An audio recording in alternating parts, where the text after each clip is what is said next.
And so the work of the Bible is to say, yes, there is a God who loves you. Yes, there is a standard that God has. Yes, there is a gospel. Now let us train you in those things. And so this is why the Bible says, do not do certain things like grieve. He says it in verse 9, do not mourn or weep, church.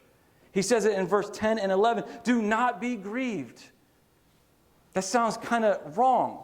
Like if I do something bad, like if one of my kids hurt me and do something mean to me, I would hope they would be sad. But God doesn't want us to be. On the contrary, this is what he says in verse 12, do rejoice. And they had great rejoicing and very great rejoicing. In verse 17, see, such hysteria of weeping and crying and acting out, it shows this just uncertainty of God's grace and the assurance of forgiveness that he has given to you.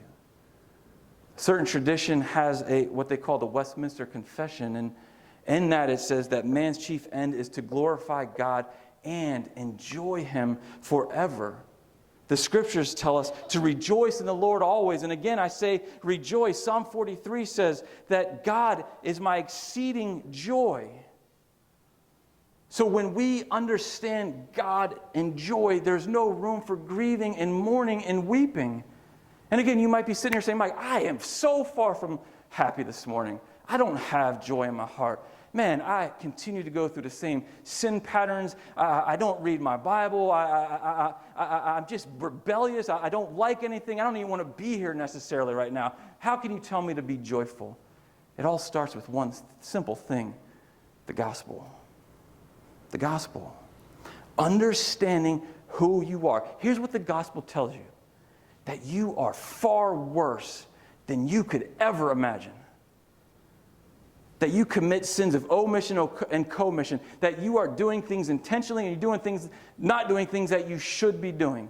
That your mind is sinful. That your actions are sinful. That your heart is sinful. But here's what the gospel also tells us. That even though we are far worse than we could ever imagine, God's grace towards us is far greater than we could ever imagine.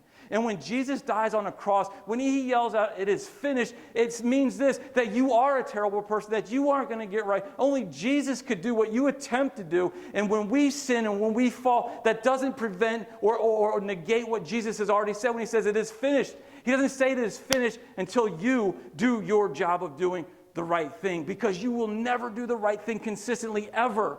And what the gospel says is, stop weeping, stop grieving, lift up your drooping head and have the joy of the Lord, because God is for you. He is not against you. Nothing can pluck you out of the hands of a loving Father. That you are adopted, that you are holy and blameless and above reproach because of Jesus.